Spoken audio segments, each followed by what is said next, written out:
여러분 안녕하십니까, 강신업 변호사입니다. 이하상 변호사가 감치를 당했는데요. 변호사를 감치하는 일은 도통 없습니다.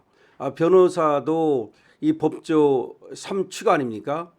법원, 검찰, 변호사 이렇게 그렇기 때문에 조금 서로 약간의 그 감정 상하는 일이 있고, 그래도 서로 이해를 하고 직업 윤리라는 것도 있고, 또 변호사가 있어야만 또 법원도 돌아가는 거고, 그래서 웬만하면 그렇게 안 하는데, 이진과는 말이죠, 이번에 보면 그렇게 감치할 만한 사안은 아니거든요. 예를 들어서 변호사가 때로는 말이죠, 판사한테 욕설을 하고 삿대질을 하고 그래도 그거 가지고 감치까지 시키는 일은 없었습니다. 지금까지도 말이죠. 왜냐하면 서로 변호를 하다 보면 감정이 서로 격해질 수도 있어요. 그런데 그게 자기를 위한 것이 아니지 않습니까? 자기 이익을 위한 것이 아니라 의뢰를 위한 것이고, 그렇기 때문에 그걸 이해를 해주고 나중에 또 그거에 대해서 조금씩 사과하고 또 양해하고 이렇게 넘어갔습니다. 그런데 이번에는 말이죠, 그냥 이하상 변호사를 바로 감치시켜 버린 거예요. 근데 감치시킨 것도 이하성 변호사가 그 안에서 변호사를 가 모욕을 했다든지 무슨 판사를 꼭 그런 건 아니거든요. 자기가 나가랬는데 바로 안 나갔다. 왜 나가야 되느냐고 그거 좀 따졌다. 그거 가지고 감치를 시킨 건데, 이거는 인권 유린이자 사법 공포다라고 하고, 지금 자교모가 이진관 규탄 집회를 열었습니다. 자유와 정의를 실천하는 교수 모임, 자교모라고 그러죠. 여기에서 이진관 규탄 집회를 열었습니다. 서울 서초구 대검찰청 앞에서 9일 정오 진행된 이번 집회에서는 자교모 공동대표인 김병준 교수가 사회를 맡아서 이하상 변호사에 대한 불법 감치 책임자인 이진관 판사를 규탄했습니다. 이거는 직권을 넘어선 사감의 발로다. 그러니까 직업 윤리가 아니고 개인적인 감정, 사감의 발로다. 더군다나 자기가 직접 들어와서 집행을 했다는 거 아닙니까? 그 자기가 재판하던 법정도 아니고 다른 법정에 이하상 변호사가 변호하러 나갔어요. 그래서 그 이제 재판이 끝났는데 바로 들어와 버린 거야, 이진관이가. 그래가지고 법정 경위를 열대 명 데리고 들어와가지고는 마치 무슨 자기가 검사나 되는 양, 자기는 판사 아닙니까? 그런데 왜 판사가 직접 와가지고 집행을 합니까? 그런 경우는 도통 없거든요. 아마 역사상 처음일 거야, 사후 역사상. 열대 명이나 경위를 데리고 들어와가지고 더군다나 다른 재판에 나가 있는, 그 재판 끝나고 나서 나오려 그러는데, 근데 재판 끝났다 해서 그게 다 끝난 게 아니거든요. 재판 끝나고 나서도 또 변호사들끼리 상의도 해야 되고, 때로는 말이죠, 피고인하고 또 접견도 바로 가서 만나야 되고 이런 건데, 그건 사실은 말이죠, 변호권을 갖다가 침해한 거 아닙니까? 자, 사회자로 나선 김병준 교수는 모두 발언해서 이진관 판사는 재판이 사실상 종료된 뒤 경위들을 동원해 변호인을 불법 감치하는 초유의 사태를 벌였다. 사실상 종료된 것도 아니에요. 자기 재판이 아니야 이게.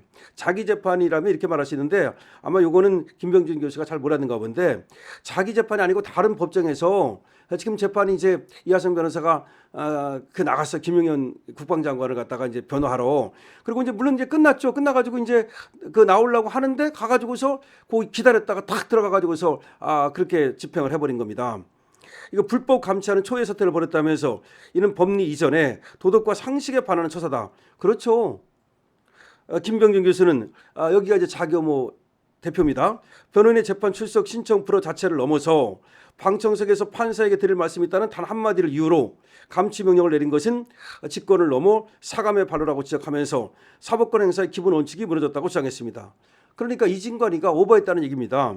아울러 김용현 국방장관이 참고인으로 출석한 재판에서 그의 법정 변호인이었던 이하상 변호사의 출석 허가가 불허된 뒤 방청석에서 발언 의사를 밝히자 즉시 감치 명령에 처해졌고, 재판 말미에는 다른 재판이 진행 중인 상황에서 경위 10여 명을 동원해서 집행했다. 맞습니다.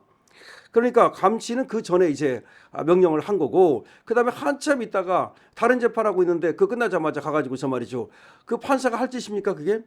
또 서울구치소가 즉각 석방결정을 내렸던 사안을 한 달 가까이 지난 시점에 다시 집행한 것은 보복성 조치로 볼 수밖에 없다.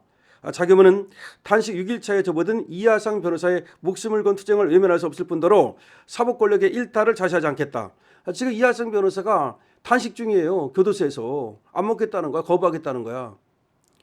이날 첫 발언자로 나선 노영우 전 중앙고등학교 애국동제 회장은 지금 대한민국은 삼권 분립이 무너지고 있다. 판사가 법이 아닌 감정과 정치 성향에 따라 사람을 가두는 나라가 돼버렸다. 이하상 변호사가 무슨 죄를 지었느냐? 이것은 인권유린이자 사법공포라고 일갈했습니다. 지금 노영우 회장은 공무원 사회 전체가 말 한마디 잘못하면 불이익을 받는 분위기 속에 있다. 이 나라가 망하면 결국 그 피해는 국민과 그 자식들에게 돌아가지 않겠느냐라고 경고를 했습니다. 판사 한 명의 문제가 아닌 이건 지금 사법 시스템이 붕괴되는 문제라고 조양건 자유총연맹 회장은 또 얘기를 하고 있는데요.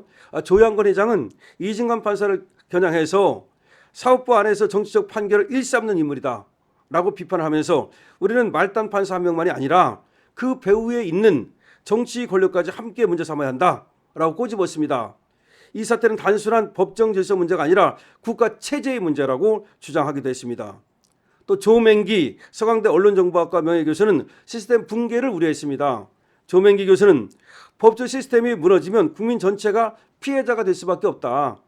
변호사를 15일간 구금하는 순간 그 변호사의 도움을 받던 수많은 국민들은 사실상 방치된다. 그렇죠. 이하상 변호사가 하던 재판을 어떻게 할 겁니까? 또 법조 언론은 사회통합의 핵심인데 오히려 분열과 공포를 조장하고 있다 라고 또 얘기를 했습니다. 그리고 시니어 부정선거 척결단 이송 회장은 이진관 판사의 감치명령은 단순한 개인 일탈이 아니라 현재 사법부 전반의 문제를 상징적으로 보여주는 사건이다. 정치적 재판과 선택적 정의가 반복되고 있다. 침묵하는 정치권 또한 책임에서 자유로울 수가 없다. 이렇게 또 얘기를 했습니다. 자유민주실천 국민운동 공동대표인 주요셉 목사는 판사가 법이 아니라 자신의 정치적 신념에 따라 판결을 내린다면 그것은 사법이 아니라 폭력이다 라고 얘기를 했고요. 변호인의 변론권을 보장하지 않고 감정적으로 감치 명령을 내리는 것은 조폭과 다를 바 없다. 이러한 판결이 반복된다면 국민 누구도 법정에서 안전할 수가 없다라고 또 얘기를 했습니다. 김병태 전 ROTC 회장은 대한민국 국제적 위상과 대비되는 사법 신뢰도 문제를 언급했습니다. 사법이 지금 신뢰도가 떨어졌다는 얘기입니다. 대한민국은 경제 문화적으로 세계적인 국가가 됐지만 사법 신뢰도는 세계 최하위권이라면서 이는 엘리트 법조인들이 만든 결과라고 주장했습니다. 권위는 물리적으로 세워지는 것이 아니라 공정한 판결로 세워지는 것이라고 강조하기도 했습니다. 남광규 고려대 교수는 사법부가 최소한의 양심만 지켰어도 대한민국이 이 지경까지 오지는 않았을 것이다. 이진관 판사의 판결과 감치명령은 판사의 권한을 벗어난 폭력이라고 얘기했고요. 판사 개인의 출세 욕망이 정의를 압도하는 순간 사법은 국민의 적이 된다고 경고했습니다. 원종삼 ROTC 애국동지 회장은 오늘의 집회는 특정 인물을 넘어 자유대한민국의 사법 질서를 지키기 위한 외침이다 라고 얘기하면서 양심을 버린 판사는 더 이상 판사가 아니다 라고 주장했습니다. 침묵은 동절하면서 국민들의 지속적인 관심과 행동을 촉구하기도 했습니다. 신도철 숙명여대 명예교수는 이 사건은 대한민국의 민주주의 위기의 연장선상에 있다. 김의원 장관을 변해온 이하성 변호사가 표적이 된 것이다 라고 주장했습니다. 아울러 현재의 정치 사법 상황은 국제 정세와도 맞물려 있고 진실은 결국 드러날 것이라고 말했습니다. 서버과 국민운동본부 장재원 박사는 최근 사법 선거 논란을 둘러싼 강한 문제의식을 드러내면서 거리투쟁의 지속을 호소했습니다. 장재원 박사는 국내 선거관리 시스템 전반에 대한 불신을 제기하면서 향후 국제정세의 변화 속에서 관련 의혹이 재조명될 가능성을 주장하기도 했습니다.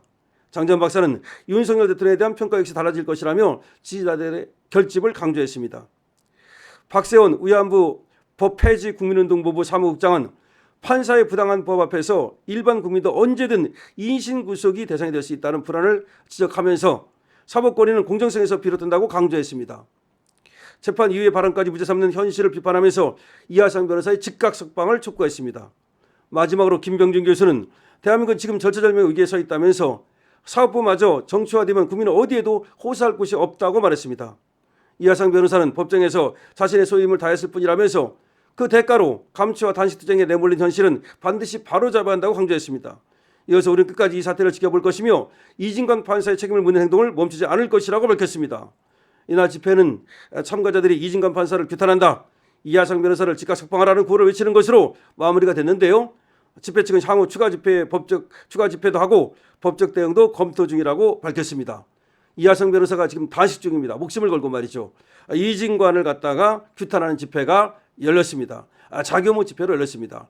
여러분, 이하상 변호사의 건강을 여러분 기도해 주시고요. 그리고 지금 이진관 저 판사 지금 자교모가 규탄 집회를 열었습니다만은 정말 걱정이다라는 생각이 드는데요. 자, 사법부가 이와 같이 가면 안 됩니다. 사법부가 정말 정신 차리고 사법부다운 그런 모습을 찾기를 바랍니다. 여러분께서도 의견 많이 주시기 바랍니다. 강신업 TV에 대해서 좋아요와 구독을 부탁드립니다.